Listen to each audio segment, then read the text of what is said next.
लोग ध्यान करना कि पूछ लेना, ठीक है। चलिए बात करते हैं बच्चे। फर्स्ट थिंग, हम आज से सेट का रिवीजन स्टार्ट कर रहे हैं। सेट जो कि आपका एग्जाम है next time. Good evening ma'am. Good evening बच्चे। नहीं बच्चा, आज ऐसा कुछ नहीं होएगा। तो क्या बात कर रहे थे हम कि नेक्स्ट वीक से आपके एग्जाम्स है, उसी का रिवीजन करेंगे। पहले आज की क्लास में हम चैप्टर जो 10th है वो रिवाइज कर रहे हैं, जो किसके बारे में है, सर्कल के बारे में। ओके, 9th चैप्टर हम नेक्स्ट क्लास से आपको पढ़ाएंगे और हमारा मेन मोटिव रहेगा कि ये दोनों आपका क्या हो जाए, कंप्लीट हो जाए। पहले हम 9th करा देंगे, फिर बचे हुए टाइम में हम बचा हुआ 10th करा देंगे जो आज नहीं है। ओके, लग जाती है बच्चे, आप आ जाते हो क्लास में तो लग जाती है, उसके लिए आपको कुछ भी एडिशनल नहीं करना पड़ता है। फिलहाल अभी हम आगे बढ़ते हैं।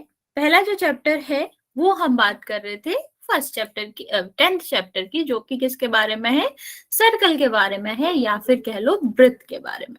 बच्चे आप एक्सरसाइज स्टार्ट करने से पहले कुछ बातें आपको बता देते हैं। जैसे अगर हम वृत्त की बात करते हैं तो वृत्त में कुछ डेफिनेशंस होती हैं, कुछ परिभाषाएं होती हैं जो जानना आपके लिए जरूरी है। जैसे वृत्त में सबसे पहला और इम्पोर्टेंट पॉइंट आता है केंद्र का, ठीक है। जो आपका वृत्त होता है, जिसको हम क्या कहते हैं, सर्कल भी कहते हैं, इसमें सबसे इम्पोर्टेंट चीज होती है, सबसे महत्वपूर्ण और सर्वप्रथम जो पॉइंट आता है उसको हम कहते हैं केंद्र। केंद्र आपका बच्चा कौन सा बिंदु होता है, जो आपने देखा होगा सर्कल का जो मध्य बिंदु होता है उसको हम क्या कहते हैं, केंद्र कहते हैं, ठीक है। अगर हम बात करें सर्कल की, तो सर्कल क्या होता है, एक निश्चित बिंदु से, ये आपका क्या है, एक निश्चित बिंदु है। निश्चित बिंदु से हम एक बराबर की दूरी पर किसी पॉइंट का लोकस लेते हैं, किसी पॉइंट का जो आपका घुमाव रहता है उसके पाथ को देखते हैं, पथ को देखते हैं, उसको हम क्या कहते हैं, सर्कल कहते हैं। ओके, और ये जो निश्चित पॉइंट है बच्चा, जो आपका निश्चित बिंदु है, इसको हम क्या कहते हैं, केंद्र कहते हैं। मैं रिपीट कर रही हूँ कि आपका जो वृत्त होता है, यस बच्चे आप लोग ने हैंड रेज करें, कोई डाउट है आपको, इंद्रजीत और किसी को कोई डाउट है तो पूछ सकते हो। क्या बात कर रहे थे बच्चे कि निश्चित पॉइंट से, ठीक है, निश्चित बिंदु से एक निश्चित दूरी पर जो आपके पॉइंट रहते हैं या पॉइंट की दूरी रहती है, इसको हम क्या कहते हैं, वृत्त कहते हैं। ओके, और ये जो निश्चित बिंदु है इसको हम क्या कहते हैं, केंद्र कहते हैं। और इसको हम क्या कहते हैं, ये जो आपको बाहर की परिधि दिख रही है, ये पूरा क्या कहलाता है, ये पूरा आपका कहलाता है वृत्त, ठीक है। इसमें वृत्त में दूसरी इंपॉर्टेंट चीज होती है परिधि, या फिर कह लो पेरीमीटर। बच्चे आप लोग, हाँ मैम ये दोबारा रिपीट कराना एक बार ये वाला। ओके, देखो क्या मैंने बताया, जब हम वृत्त की बात करते हैं तो क्या होता है, एक निश्चित हम बिंदु लेते हैं, उस निश्चित बिंदु से निश्चित दूरी पर हम क्या लेते हैं, एक बिंदु का पथ लेते हैं, ठीक है। क्या कह रही हूं मैं, एक निश्चित बिंदु से निश्चित दूरी पर अगर हम उस बिंदु का पथ लें तो इसी पथ को हम वृत्त कहते हैं, ठीक है। और ये जो निश्चित बिंदु होते हैं ना, जहां से हम दूरी लेते हैं, उसको हम क्या कहते हैं, उसको हम कहते हैं केंद्र, ठीक है। और ये जो आपका पथ होता है उस बिंदु का, उस पथ को क्या कहते हैं, हम पथ को कहते हैं परिधि। किसकी परिधि, वृत्त की परिधि, ओके।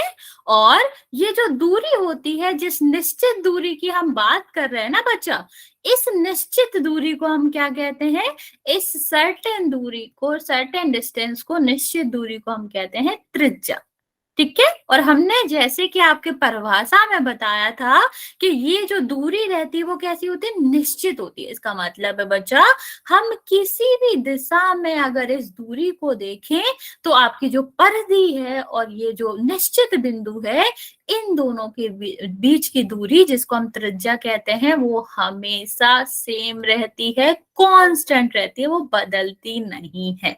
किसी भी एक वृत्त के लिए उसकी त्रिज्या फिक्स होती है, या फिर कह लो उसकी परिधि से लेकर केंद्र की दूरी निश्चित होती है, हम किसी भी परिधि के पॉइंट से, किसी भी परिधि के बिंदु से क्यों ना देखें।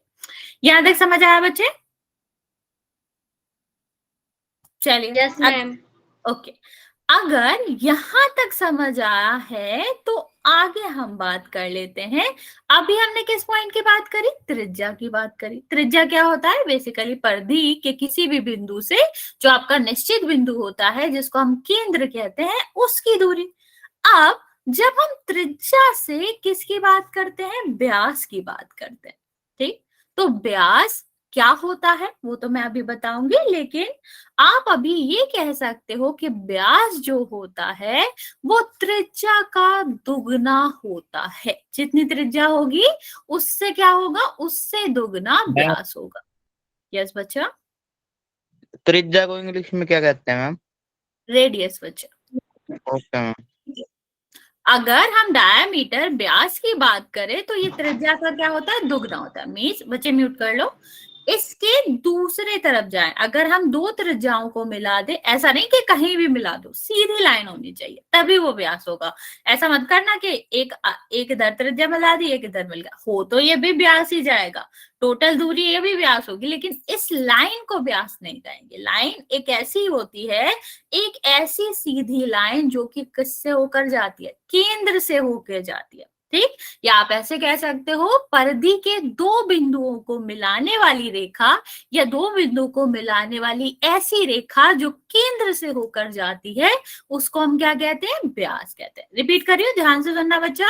व्यास एक ऐसी रेखा है जो परिधि के दो बिंदुओं को मिलाती है तथा उसके केंद्र से होकर जाती है। केंद्र है आपका, इससे होकर जाएगी, तो ये आपका क्या कहलाएगा? व्यास कहलाएगा। ओके, अब आगे बात करते हैं। इसके बाद आती है जीवा। ठीक, यहां तक कोई कोई किसी को दिक्कत हो पूछ लेना। हो सकता है आपको ये सब आता हो सकता है आप पहली बार सुन रहे हो, नहीं हुआ हो ढंग से, लेकिन आप उस दिन स्कूल ना गए हो, तो जिसको भी जो भी दिक्कत हो वो पूछ सकते हो। जीवा बहुत ही आसान है। मैम, हाँ बच्चे। मैम ये जीवा वाला दोबारा, जो जीवा वाला दोबारा रिपीट कराना एक बार। कौन सा वाला बच्चा? जीवा वाला मैम, जीवा किसे अभी कहते मैंने हैं? बताया ही नहीं जीवा। ओके, जीवा मैं बता रही हूँ, सुनो। देखो, जीवा क्या होता है? जीवा होता है अगर हम परिधि पर, ठीक है, परिधि आप सबको ही पता है, परिधि पर दो बिंदु ले लें, ठीक है, दो बिंदु ले लें और उन दो बिंदुओं को एक सीधी लाइन से मिला दें। मैं रिपीट कर रही हूँ, ध्यान से सुनना बच्चा। अगर हम परिधि के किसी भी दो बिंदुओं को एक सीधी लाइन से मिला देते हैं तो हम उसे क्या कहते हैं? सीधी रेखा से मिला देते हैं, तो जो बनी हुई रेखा होती है उसको हम क्या कहते हैं? गुड इवनिंग बच्चे। उसको हम क्या कहते हैं? उसको हम कहते हैं जीवा।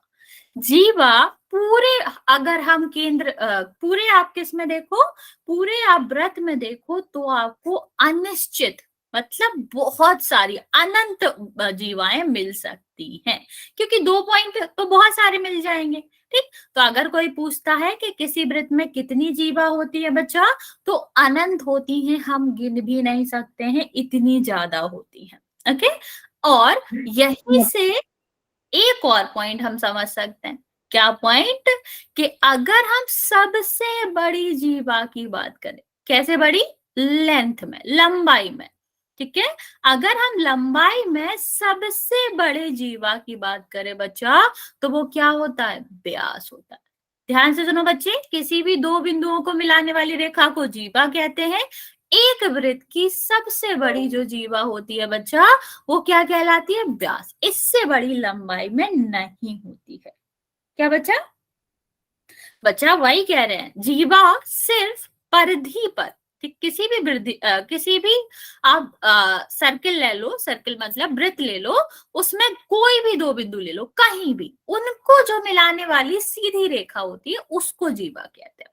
ओके, और अगर हम वो जीवा ऐसे बना रहे हैं कि वो कौन से बिंदुओं को मिला रही है, वो जो जीवा है वो किससे होकर जा रही है? केंद्र से होकर जा रही है, या सबसे बड़ी जीवा है, उसको हम क्या कहते हैं? व्यास कहते हैं। स्पेशल कंडीशन होती है। यहाँ तक किसी को दिक्कत है तो पूछ लो बच्चा, कोई भी डाउट है, वरना फिर हम आगे बढ़ते हैं। No ma'am.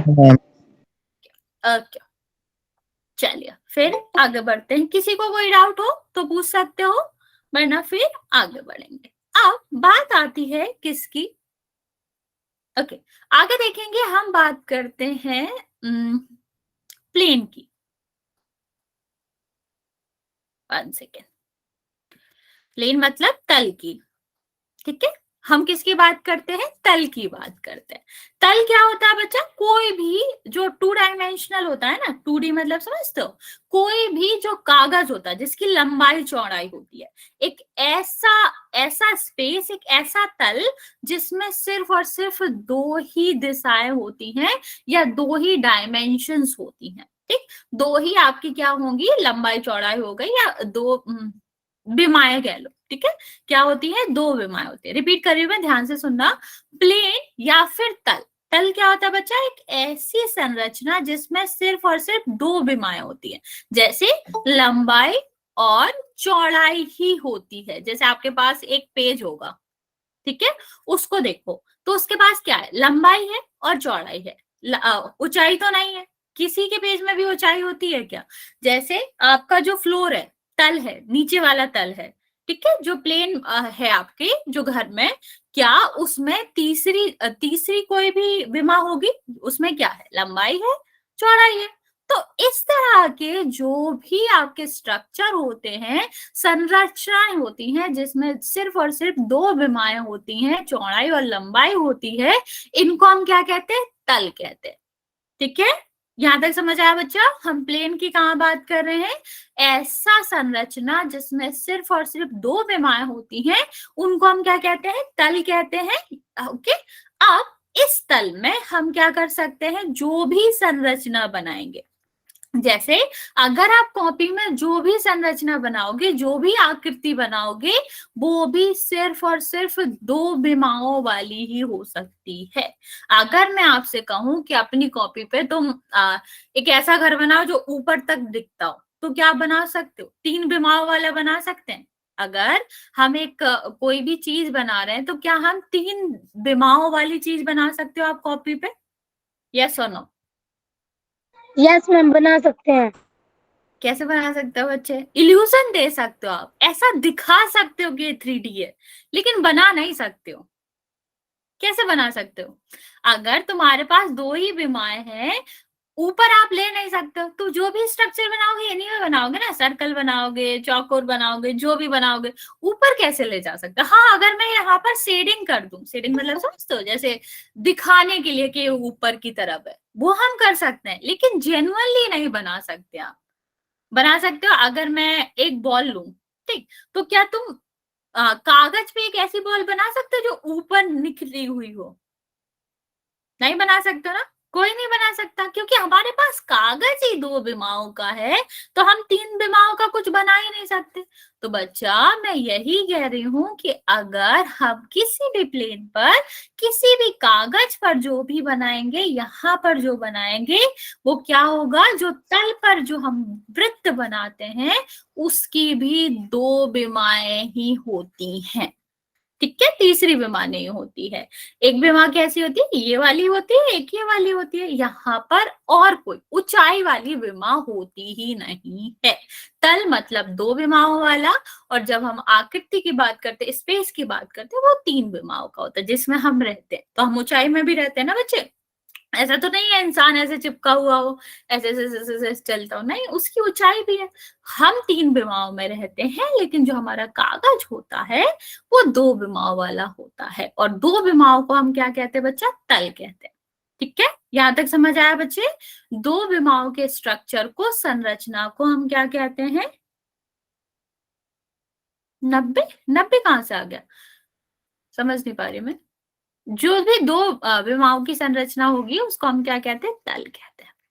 अब बात करते हैं बच्चे कि अगर हम किसी भी तल में, ठीक है, किसी भी तल में क्या बनाते हैं, एक वृत्त बनाते हैं, ठीक। तो ये जो तल होता है बच्चा, इसके 3 भाग होते हैं। ये सारे जो आपके मैं अभी समझा रही हूँ, ये फर्स्ट चैप्टर जो पहला एक्सरसाइज है ना, ये सारी चीजें तब काम आएंगी, तो ध्यान से समझना।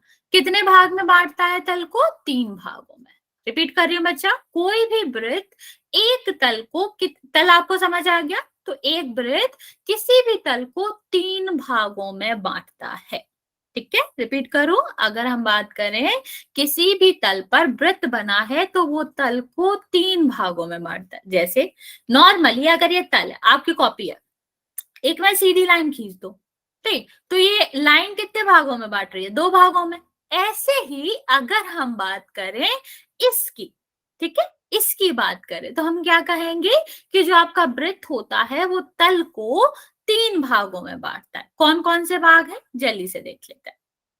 पहला कौन सा भाग होता है? पहला भाग होता है आंतरिक, होगा, ठीक है, इतना समझ आ रही है, जिसको हम अंतर भी कहते हैं, अंतः कहते हैं, या आंतरिक कह लो या अंतः कह लो, एक ही बात है।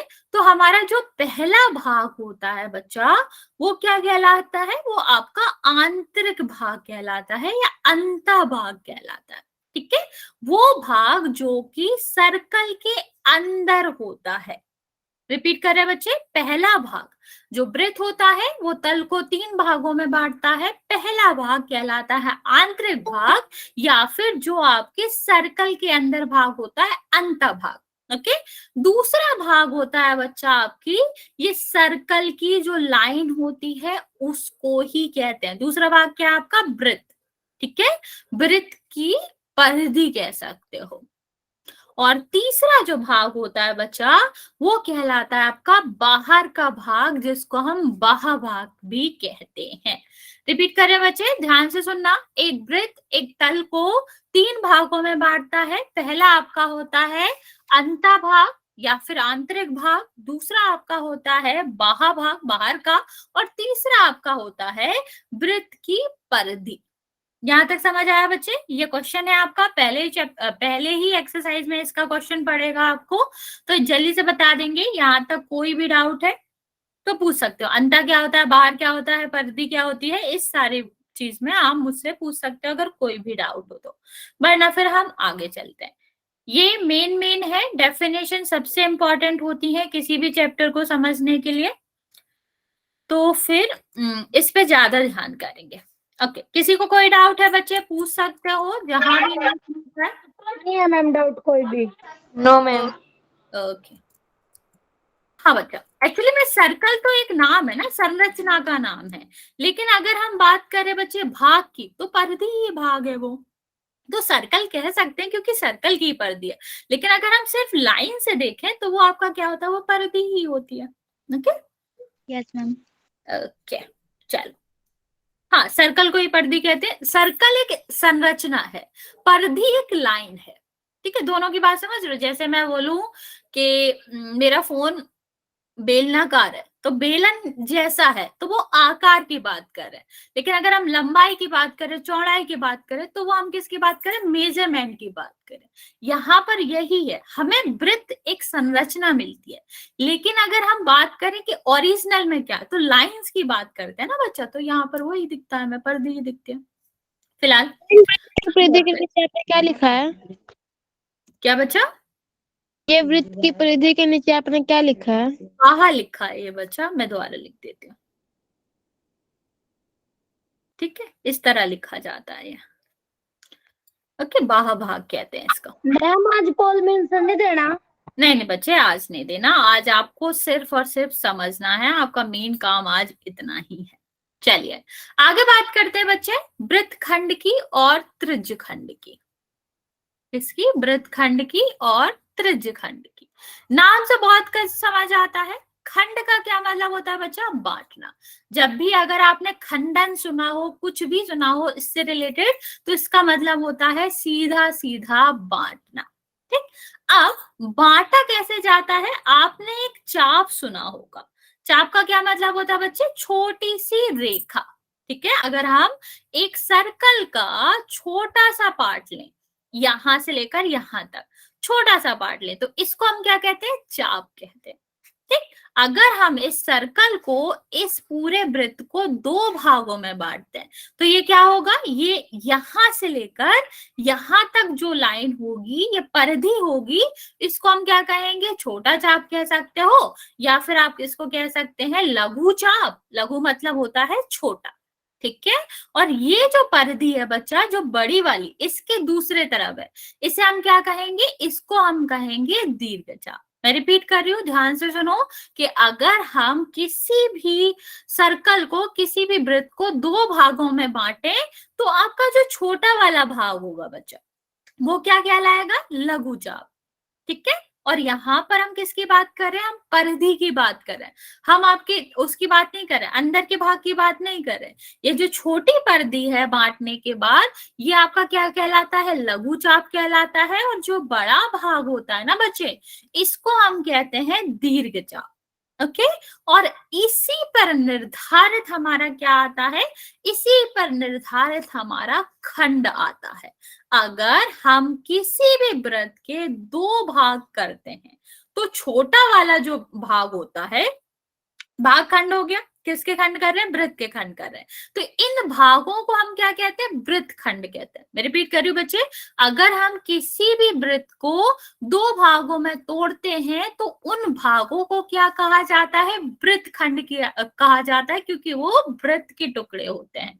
और छोटा जो होता है बच्चा, उसको हम क्या कहते हैं? उसको हम कहते हैं लघु वृत्त खंड। और जो बड़ा भाग होता है बच्चे, उसको हम कहते हैं आपका दीर्घ वृत्तखंड। ध्यान इतना रखना है, जब हम चाप की बात करते हैं ना बच्चे, तब हम परिधि के भाग की बात करते हैं।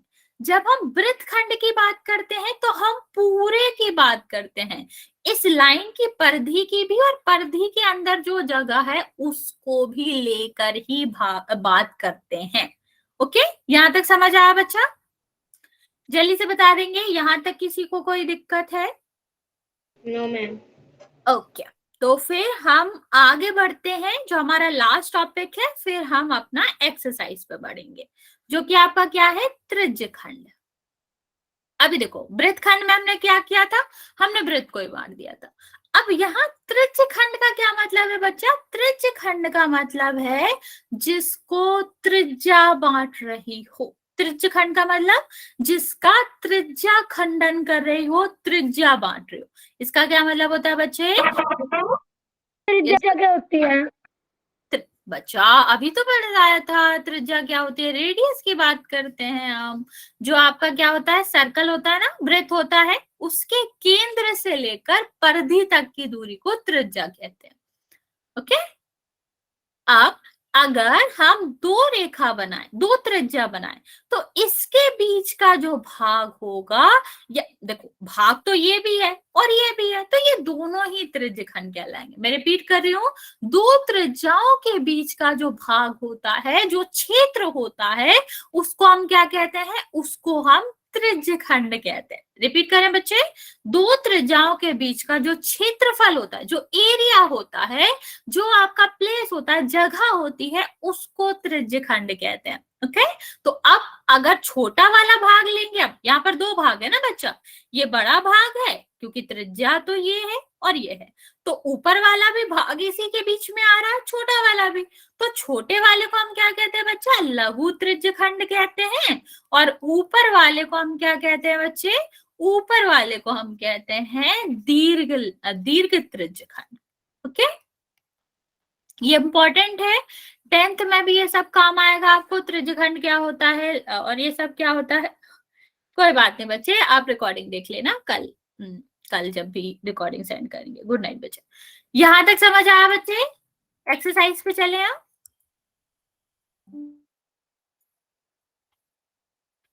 ओके, यहाँ तक किसी को कोई डाउट है? रिपीट करवाना है, कुछ भी करवाना है तो बता दो, वरना फिर हम आगे बढ़ेंगे। बच्चे बाकी बच्चे आंसर नहीं कर रहे हो, सिर्फ 4-5 बच्चे ही आंसर कर रहे हो, बाकी बच्चे आंसर क्यों नहीं करो? ओके, मैम पोल में कौन है आंसर? नहीं, हाँ या ना, मतलब समझ आया कि नहीं वो वाला आंसर बच्चे, अभी ऐसा आंसर नहीं करना। चलिए फिर हम करते हैं फर्स्ट एक्सरसाइज, पहला वाला पार्ट। ओके, चलिए फिर फर्स्ट एक्सरसाइज का पहला क्वेश्चन देखते हैं। हमें क्या करना है? हमको करना है इसमें फिल इन द ब्लैंक, जगह भरना। क्या बच्चा क्वेश्चन मार्क क्यों लगाया है? कुछ पूछना चाह रहे हो? ठीक है, ये हमारे क्वेश्चन नंबर 1 का, पहले क्वेश्चन का पार्ट है, मतलब पहला क्वेश्चन है, देखते हैं पहली एक्सरसाइज का पहला क्वेश्चन क्या है बच्चा। हमें क्या करना है, खाली स्थान भरना है। ओके बच्चे, ओके चलिए यहाँ पे देखते हैं। अभी हमने ये आपको सब समझा दिया है, आपको अगर समझ आए तो आप आंसर भी दे सकते हो। पहला क्या है, वृत्त के केंद्र, ठीक है, वृत्त का केंद्र वृत्त के अंदर होता है या बाहर। बाह्य भाग का मतलब होता है बाहर, और आपके अभ्यंतर का मतलब होता है अंदर। ठीक है, बताओ जल्दी, केंद्र बाहर होता है या अंदर? अरे इन आउट भी लिख सकते हो। अंदर अंदर बच्चा मैम अंदर। ओके, पर मैं अभ्यंतर जी, अभ्यंतर। ओके मैम अभियंतर आएगा जी। ठीक है ठीक है, ये अंतर लिखना था, मैंने अंतर लिख दिया, सॉरी सॉरी, ये इन है मतलब अंदर। ओके देखो इतना सबको समझ आ रहा। अगर हम स्ट्रक्चर से भी देखें, ये आपका क्या रहता है, ये आपका वृत्त रहता है, हाँ पहला दूसरा ऐसे भी लिख सकते हो। और जो केंद्र रहता है वो क्या होता है, अंदर होता है। ये सारी चीजें देखना एग्जाम में 1-2 मार्क्स लाने के लिए बहुत आसान हो जाती है, तो ये ध्यान से समझना है इसको।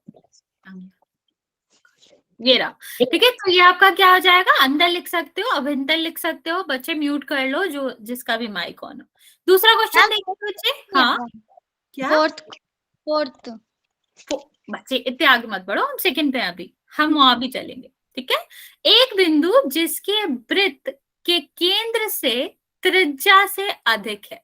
ध्यान सुनना बच्चा, एक आपका क्या है, ये आपका वृत्त है, इसकी आपका क्या रहता है, ये आपको पता है केंद्र होता है, केंद्र से त्रिज्या कहलाती है। एक ऐसा बिंदु जिसकी जो दूरी है वो त्रिज्या से भी ज्यादा है, तो वो वृत्त के अंदर होगा या बाहर। बच्चा म्यूट कर लो, मैसेज ध्यान से करो। बाहर होगा मैम। ओके बच्चे, मैम बाहर। ओके बच्चे, ओके चलो, सही है वेरी जी। हाँ हाँ चलिए बच्चे, ओके यहाँ पर ध्यान दो। सबको ही पता है त्रिज्या का क्या मतलब होता है, जो भी दूरी होगी परिधि। बच्चे जिसका भी माइक ऑन है ऑफ कर लो। जो भी त्रिज्या होगी, त्रिज्या क्या कहलाती है, परिधि से केंद्र तक की दूरी। अब अगर अंदर होता तो जो आपकी क्या रहती, जो त्रिज्या रहती उससे तो कम दूरी होना चाहिए। अब अगर बाहर है तभी दूरी ज्यादा होगी। ठीक है, तो ये आप क्या कहेंगे कि ये कहेंगे कि वो बाहर भाग में होएगा, बाहर भाग आपका रहेगा। ठीक है, इस चीज को अच्छे से समझ लेना। हो सकता है सेम क्वेश्चन ना आए पर ऐसा सा ही आए। अगर किसी भी जगह, ठीक है, अगर जो आपका क्या रहे, जो बिंदु है वो उसकी दूरी केंद्र से, उसकी दूरी अगर त्रिज्या से ज्यादा है तो वो बिंदु बाहर होगा, और अगर त्रिज्या से कम है, मान लो यहाँ होता तो त्रिज्या से कम ही होती ना इसकी दूरी, तो त्रिज्या से कम होता तो वो हमेशा अंदर भाग में ही रहेगा। ओके चलो थर्ड क्वेश्चन पे आते हैं अब। थर्ड क्वेश्चन क्या कहता है, वृत्त की सबसे बड़ी जीवा वृत्त का क्या होता है। अभी मैंने आपको ये क्वेश्चन का आंसर दिया था, तुम मुझे इस क्वेश्चन का आंसर दोगे। व्यास होगा जी। क्या बच्चा, हाँ ओके, व्यास। बाकी जल्दी से आंसर करेंगे। अरे बाय कहाँ जा रहे हो मैम व्यास। व्यास को इंग्लिश में क्या बोलते हैं मैम? डायमीटर बच्चे, डायमीटर, मैम डायमीटर। हाँ डायमीटर कहते हैं। ठीक है, तो आप सबको ही पता है इसका आंसर क्या होगा, व्यास, क्योंकि व्यास ही सबसे बड़ी रेखा होती है या सबसे बड़ी जीवा होती है। इसके ऊपर जाओगे तो भी छोटी रेखा मिलेगी, इससे नीचे जाओगे तो भी छोटी रेखा मिलेगी। ओके, डायमीटर इसको कहते हैं हम, और वैसे हम इसको व्यास कहते हैं। चलिए बच्चा जिसका भी माइक ऑन ऑफ कर लो। मनोज माइक ऑफ कर लो बच्चे, आप बोल लिया करो ऑन करके, लेकिन बोलने के बाद ऑफ कर दिया करो क्योंकि डिस्टरबेंस होता है। हमारे यहाँ खुद ही डॉग्स यहाँ पर परेशान कर रहे हैं। चलो फिलहाल अभी आगे बढ़ते हैं। बच्चा जिसका भी माइक ऑन है ऑफ कर लो। 1 सेकंड, चलिए आगे देखते हैं। आगे आपका क्वेश्चन क्या है, एक चाप होता है जब उसके सिरे एक व्यास के सिरे हों। देखो एक चाप, बच्चा मैम पहले अपना माइक म्यूट करो। मुझे आंसर किसी से नहीं जानना, जब मैं पूछूं तभी करोगे, वरना अपना माइक ऑफ रखोगे। आपके पीछे से भी आवाज आती है, फिर डिस्टरबेंस सबको होगा अगर सब ऑन करेंगे तो। चलिए बच्चे, हाँ, एक चाप, एक ऐसा चाप जिसके सिरे ब्यास पे हो। सोचो, ये आपका व्रत है, ठीक है, इसके सिरे ब्यास पे हैं, ठीक, तो इसका मतलब है ये इस तरह से काट रहा होगा, ठीक। तो ये वाला चाप क्या कहलाएगा? चाप हमेशा क्या होता है? पर्दी, ठीक। जब हम दो भागों में बांट रहे हैं तो आधे पर्दी को क्या कहते हैं? अर्धव्रत। ओके, आर्द्रवृत्त। हाँ बच्चा, नहीं बच्चा, जीवा नहीं कहेंगे, जीवा तो रेखा होती है, दो बिंदुओं को मिलाने वाली रेखा होती है। चाप क्या होता है ना बच्चा? चाप होता है पर्दी, ठीक है, हाँ, वेरी गुड। देखो, अगर हम, हाँ बच्चा, ठीक है, अब बच्चे म्यूट कर लो एक बार, मैं समझा देती हूँ जिसको नहीं आया समझ में। एक सेकेंड, 1 सेकेंड बच्चे। देखो, यहाँ पर अगर हम देखें कि अगर हम क्या कर रहे हैं, एक व्रत बना रहे हैं, ठीक है, उसको आधे भाग में बांट रहे हैं। क्या कर रहे हैं? उसको हम बांट रहे हैं आधे भाग में। तो क्या होगा बच्चा, यहाँ पर ये बचेगा, ये जो पर्दी बची वो क्या बची? आधी। बच्चा क्या हो गया? बीच में अटक गया, सॉरी बच्चे, आप एक बार रिज्वाइन कर सकते हो। तो यहाँ पर क्या हो जाएगा, ये आपका अर्धवृत्त कहलाएगा, या अर्ध परिमाप भी कह सकते हो, क्योंकि हम डिस्टेंस की बात करते हैं, रेखा की बात करते हैं। चलिए आगे देखते हैं। एक वृत्त, कहाँ गया, ये रहा। एक वृत्त एक चाप तथा के बीच का भाग होता, वृत्तखंड जो होता है वो एक चाप और किसके बीच का होता है? चलिए से आंसर करेंगे। अगर हम वृत्तखंड की बात करें, हम जीवा। ओके, चलो, जीवा। ओके बच्चे, आपको सबको पता है यहां से लेकर यहां तक, ठीक, ये आपका क्या कहलाएगा? चाप कहलाएगा। हमने आपको अभी हाल समझाया था। वृत्तखंड क्या होता है? जब वृत्त को हम दो भागों में बांट देते हैं। कैसे बांटोगे? जीवा की मदद से, ठीक है। तो आपका क्या हो जाएगा? हाँ, कॉर्ड कहते हैं। तो ये जो चाप है और जीवा है, ये वाला जो एरिया है, ये वाली जो जगह है, वही तो वृत्तखंड कहलाती है। तो क्या होगे कि जीवा और चाप के बीच की जो भी जगह होती है उसको हम क्या कहते हैं? वृत्तखंड कहते हैं, ओके। तो यहाँ पर आंसर क्या आ जाएगा? आपका आंसर आ जाएगा जीवा। चलो, लास्ट वाला आंसर बचा है, एक वृत्त, 1 सेकेंड। चलो लास्ट वाले क्वेश्चन का आंसर करेंगे। लास्ट वाला क्वेश्चन क्या कहता है बच्चे? लास्ट वाला क्वेश्चन कहता है एक वृत्त जिसके तल पर स्थित है, ठीक है, उसे भागों में विभाजित करता है। कितने भागों में करता है? अभी मैंने बताया था आपको, सबसे आसान। यस बच्चे, अभी हमने आपको बताया था कितने भागों में वो करता है? 3 में। कौन कौन सा? एक खुद सर्कल, जिसको हम परिधि भी बोल सकते हैं सर्कल की, दूसरा इसके बाहर का, और तीसरा इसके अंदर का, ठीक है, अंता, बाहर और सर्कल, ये 3 भाग होते हैं। चलिए अब इसका दूसरा क्वेश्चन कर लेते हैं जल्दी से, फिर हम सेकेंड चैप्टर पे बढ़ेंगे। यहां तक किसी को कोई डाउट है? क्वेश्चन बदल के आ जाएंगे? No ma'am. तो नो मैम। ओके, चलिए अब हम करते हैं ट्रू फॉल्स। ओके बच्चे, बाकी बच्चे जो नहीं बोल रहे हैं आप भी बोल सकते हो।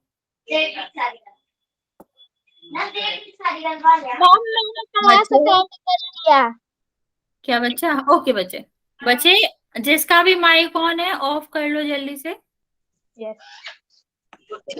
मैम फोटो 1 सेकेंड बच्चे, 1 सेकेंड।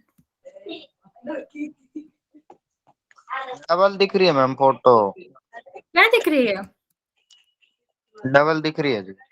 हाँ हाँ, मैं 1 सेकेंड देखती हूँ, अभी हाल देखती हूँ। बच्चा कैमरा ऑफ करो अपना, 1 सेकेंड वेट करो, 1 सेकेंड वेट करो, मैं अभी दोबारा करते हैं। ओके,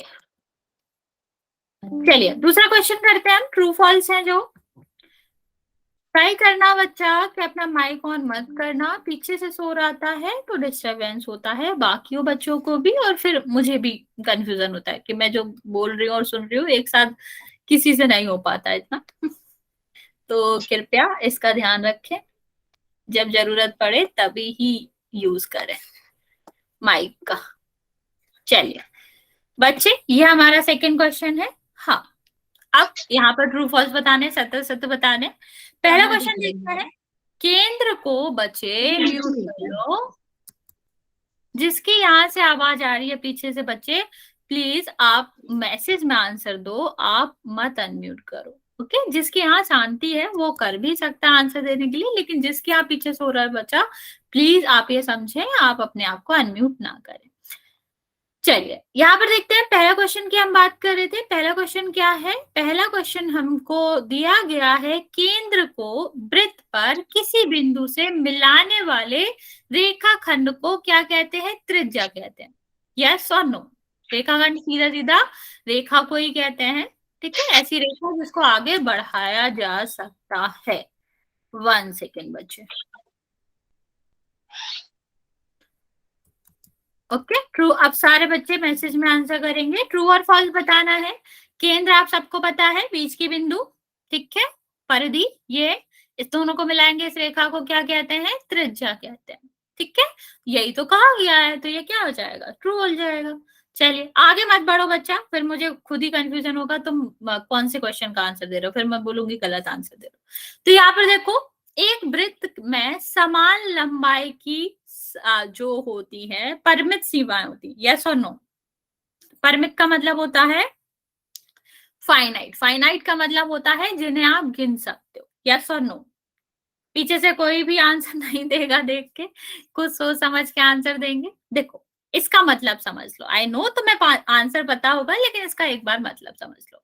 मान लो मैं जीवा बनाऊं, ठीक है, 1 मीटर के, तो मैं यहां से बनाऊंगा यहाँ आएगी, यहां से बनाऊंगा यहाँ आएगी, थोड़े और दूर से बनाऊंगा यहाँ आएगी, यहां से बनाऊंगा यहाँ आएगी। मतलब मैं 100 से ज्यादा अनिश्चित जीवाएं बना सकता हूं जिनकी लंबाई, कहां से पूछ रही, ये तुम्हारी एनसीईआरटी की बुक की है, ठीक है, जिनकी लंबाई सीमित होगी, मतलब जिनकी लंबाई एक सी होगी, ऐसे मैं बहुत सारे बना सकती हूँ जिनकी गिनती भी नहीं है। तो क्या हम गिन सकते हैं? नहीं। तो आंसर क्या होगा? नो। नो का मतलब फॉल्स। ये गलत कह रहा है, गलत कह रहा है मतलब गलत ही कह रहा है। ठीक है, नेक्स्ट देखते हैं थर्ड वाला। यदि एक वृत्त को 3 चापों में बांटे, ठीक है, 3 चापों में बांटे, तो प्रत्येक भाग दीर्घ भाग होगा कि नहीं? इसको भी ध्यान से समझ लो। आई नो तुम लोगों को आंसर पता है, लेकिन मतलब समझ लो इसका। मान लो मैंने 3 चापों में बांट दिया इसको, ठीक, पहला चाप, दूसरा चाप, तीसरा चाप, तीनों की लंबाई जो है वो बराबर बराबर है। बच्चा आई नो फॉल्स है, ठीक है, मैं समझ गए, लेकिन आप यहां समझने की कोशिश करो कि ये फॉल्स क्यों है। ठीक, अभी अगर मैं बोलूं कि बड़ा और छोटे का मतलब क्या होता है? बड़ा का मतलब है कि जो बड़ा है, ठीक, छोटे का मतलब क्या है? जो बाकियों से छोटा है। ठीक, जब तक, हाँ, कारण पूछ, हाँ, उत्तर में कारण भी बताना है, तो ट्रू और फॉल्स से ही नहीं है, कारण भी बताना है, तो कारण सुन लो यहाँ पे। ठीक, अगर हम बात करें कि आपको छोटा बड़ा बताना है, तो छोटा किसी से कंपेयर करके तो बताओगे, ठीक है। अगर हम बात करें छोटे बड़े की, तो किसी से तो तुलना करोगे। अगर मैं अपने भाई के लिए बोलूं कि मैं उससे छोटा हूं या उससे बड़ा हूं, तो भाई तो होना चाहिए। अगर मैं इकलौता हूं, तो मैं किससे कंपेयर करके कहूंगा कि मैं छोटा हूं या बड़ा हूं? ऐसे यहाँ पर है, ठीक है। यहाँ पर क्या है बच्चा?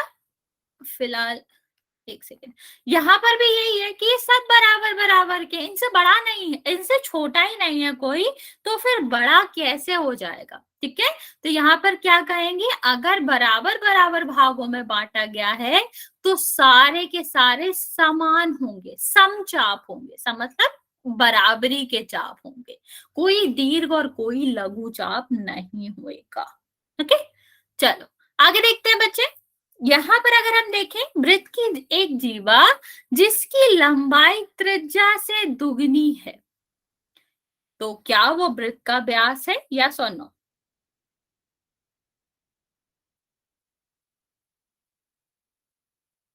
बच्चा संदीप, मैं तुम्हारी बात नहीं समझ पा रही हूँ। ये तो हमें पता ही है, सबसे बड़ी जीवा तो 82 होती है और वो त्रिज्या के दुगनी होती है, दोनों ही फैक्ट हमें पता है। तो जब दोनों ही चीजें करेक्ट है तो हम क्या कहेंगे इसे कि यस ऐसा ही है। ठीक है, आप क्या बोलोगे कि सबसे बड़ी जीवा 82 होती है जिसकी लंबाई दुगनी होती है, तो ऑफकोर्स ये करेक्ट है, ये ट्रू है।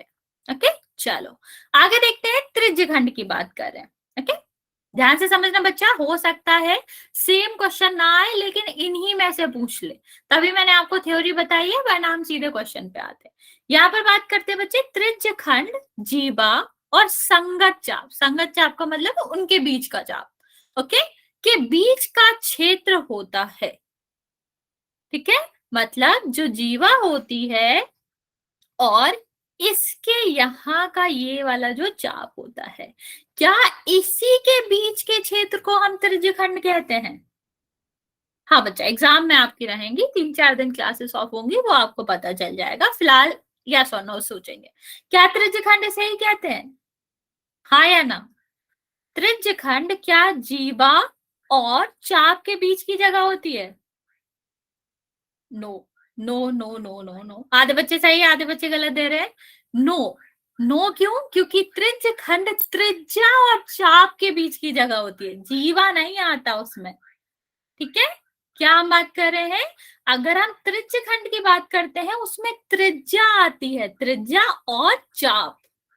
ठीक है, लेकिन यहां पर क्या आता? वृत्त आता, वृत्तखंड।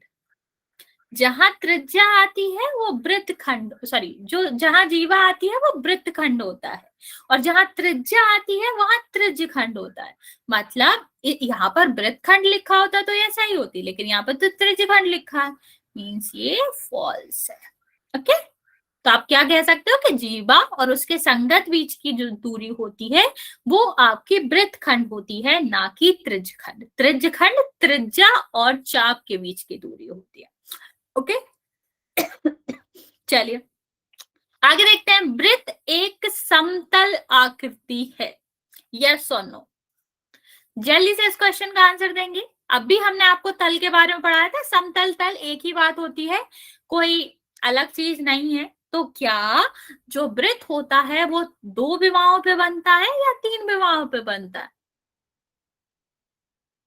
वेरी गुड, वेरी गुड बच्चे, सब आंसर सही दे रहे हो।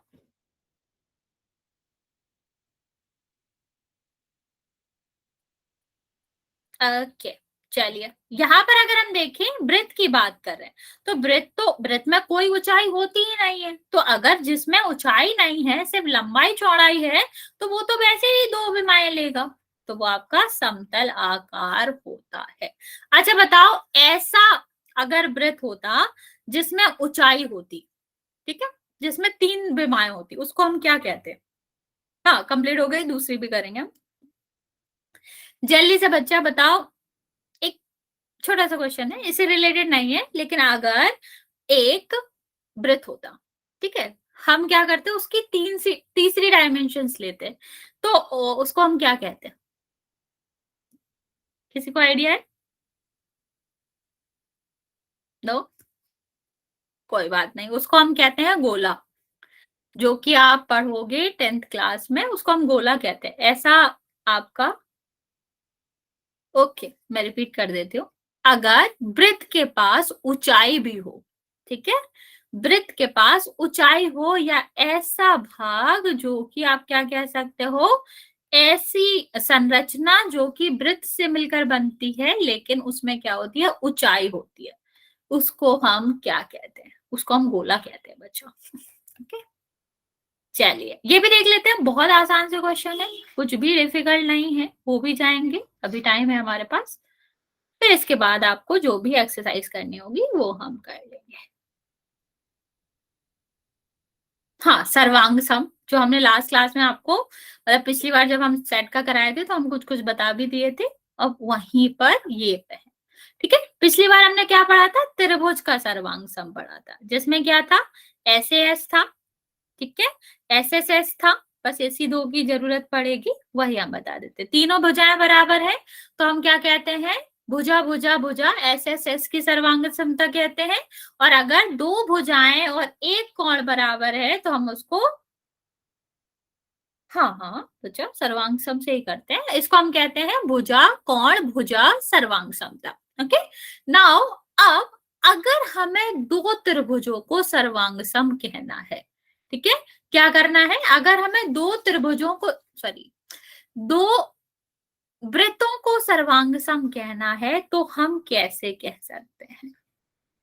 सोचो, जैसे अगर हमें किसको कहना होता था, अगर हमें दो किसी भी त्रिभुज को कहना होता था तो हम भुजाएं देख लेते थे, तीनों भुजाएं बराबर हो, दो भुजाएं एक कोण बराबर हो, ठीक है, या फिर हम दो कोण एक भुजा बराबर हो। यहाँ पर कुछ भी नहीं चाहिए, हमें सिर्फ और सिर्फ एक ही कंडीशन चाहिए, ठीक है, दो त्रिभुज दो वृत्त तभी सर्वांग सम होते हैं जब उनकी त्रिज्या बराबर होती है। मैं रिपीट कर, और कुछ होता ही नहीं है ना, बेचारा जो वृत्त है उसके पास कुछ और है ही नहीं, उसके पास सिर्फ त्रिज्या है।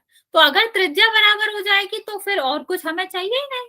ओके, तो हम क्या कहते हैं, दो वृत्त तब सर्वांग सम होते हैं जब उनकी त्रिज्याएं बराबर होती हैं। और कभी कभी हमें, क्योंकि त्रिज्या बराबर है, एक सी है, हम जब भी प्रूव करते हैं तो हम दो त्रिभुज भी नहीं बनाते, एक में ही बना सकते, सॉरी दो सर्कल भी नहीं बनाते, एक ही में बना सकते हैं, कोई दिक्कत नहीं है। लेकिन हम फिलहाल अभी दो बना लेते हैं।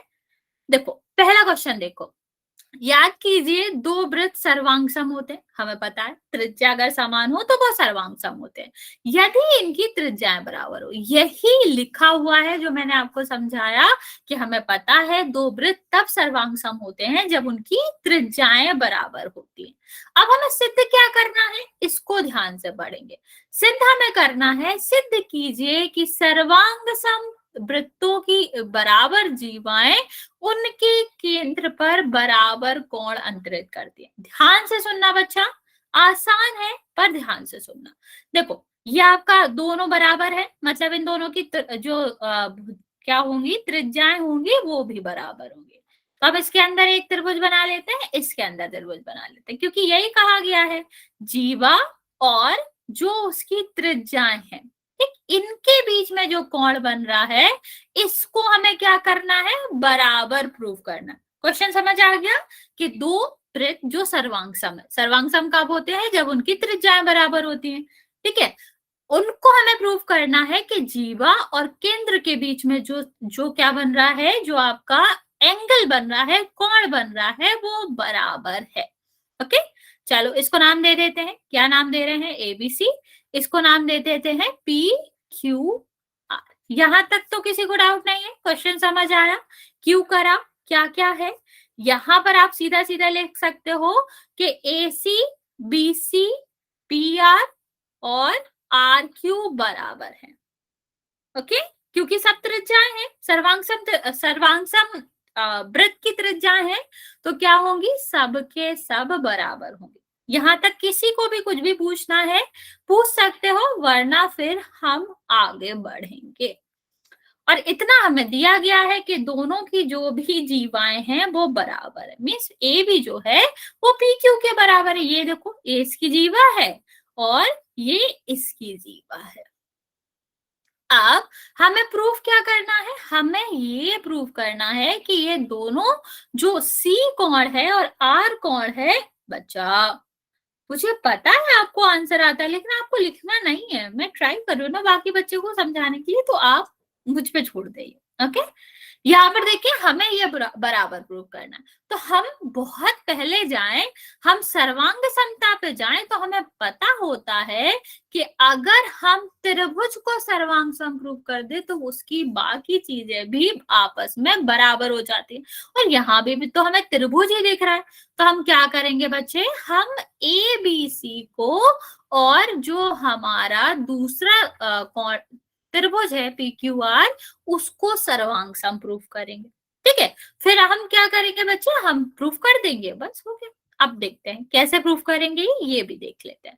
सबसे पहले हमें याद होना चाहिए कि एक सर्वांग समता का नियम था जिसको हम कहते थे SSS। इसका मतलब क्या होता है बच्चा, कि अगर तीनों भुज भुजाएं बराबर हैं तो आपका त्रिभुज जो है वो क्या हो जाएगा, सर्वांग सम हो जाएगा। और यहाँ हमें सीधा सीधा दिख रहा है कि AC जो है, हाँ AC जो है वो किसके बराबर है, PQ के बराबर है। ओके, BC जो है वो किसके बराबर है, RQ के बराबर है। क्यों? क्योंकि ये सब के सब त्रिज्याएं हैं। कैसी त्रिज्याएं हैं, सर्वांग सम त्रिभुज के सर्वांग सम वृत्त की त्रिज्याएं जो कि बराबर होती है। ओके, नेक्स्ट हमारा आता है तीसरा पॉइंट, जीवा भी हमें बराबर दी गई है। तो हम क्या कहेंगे कि हाँ बच्चा बोलो ना, AB और PQ बराबर है, ये हमें गिवन है, दिया गया। तीन चीजें मिल गई, तीनों जो हमारी भुजाएं थी वो कॉन्ग्रुएंट मतलब बराबर हो गई। तो हम क्या कह सकते हैं, SSS सर्वांग समता के अनुसार दोनों जो त्रिभुज हैं वो सर्वांग सम हो जाएंगे। हाँ BC, एक सेकेंड, नहीं ये है ना बच्चा BC, तो ये है तो इसके संगत होगा ना, ये जिसकी संगत है उसके बराबर होएगा। RQ कह लो या फिर QR कह लो, एक ही बात है बच्चे, इससे फर्क नहीं पड़ता कि हम क्या लिख रहे हैं, दोनों की जो लंबाई है वो तो सेम ही रहेगी। ठीक है, क्या हम बात करें कि SSS जो सर्वांग समता है उसके अनुसार हम क्या लिख सकते हैं, उसके अनुसार हम लिख सकते हैं कि ABC सर्वांग सम होगा। हाँ तो बच्चा RQ ही है, इस तरफ की लिखी है मैंने, सही लिखा है मैंने, ये देखो RQ ही तो है, ये R है, ये थीटा लिखा है बच्चा, कोण लिखा है ये। ओके, चलो आगे देखते हैं। ये आपका PQR जो है वो सर्वांग सम हो गया, सर्वांग सम हो गया। ओके, सर्वांग सम हो गया, इससे फर्क नहीं पड़ता कि क्या नाम दे रहे हो, उससे बिल्कुल भी फर्क नहीं पड़ता। यहाँ पे देखो बच्चे, ये सर्वांग सम हो गया, मीन्स इनके सारी चीजें क्या होंगी, आपस में बराबर होंगी। ठीक, अब आपस में बराबर होंगे इसका मतलब है कि कोण CB किसके बराबर होगा, कोण R के बराबर होगा। और यही हमसे कहा गया था कि दोनों जो आपके केंद्र पर कोणांतरित कर रहे हैं वो बराबर होते हैं क्या, तो हमने प्रूव कर दिया, हाँ बराबर होते हैं। यहां तक समझ आया बच्चा, कोई डाउट है तो पूछ लो जल्दी से। यहां तक किसी को कुछ पूछना है, सेम दूसरा वाला भी वही है, वहां पर हमारा क्या होगा बच्चा, देखो अगर हम दूसरे वाले की बात करें तो उसमें भी ऐसा ही है, कुछ भी अलग नहीं है, बस हमें कोण दिया गया है। मैं हिंट दे देती हूँ अगला वाला, हाँ SAS वाला, ठीक है, भुजा और यहाँ पर क्या आ जाएगा, भुजा और बीच का कोण। ठीक, तो भी वो सर्वांग समप्रूव हो जाएगा, और सर्वांग समप्रूव हो जाएगा तो ये AB और PQ बाद में बराबर आ जाएंगे। ओके, अगर किसी को कोई डाउट है तो पूछ सकते हो, वरना पहले हम 9th वाला चैप्टर करा देंगे जैसे कि आप लोग कह रहे हो, फिर हम ये बचा हुआ चैप्टर करा देंगे क्योंकि वो तो छोटा है। अगर टाइम मिला तो, या तुम लोग बता सकते हो यही कंटिन्यू करना है तो हम यही कंटिन्यू कर देंगे, 9th वाला करना है तो 9th वाला कर देंगे।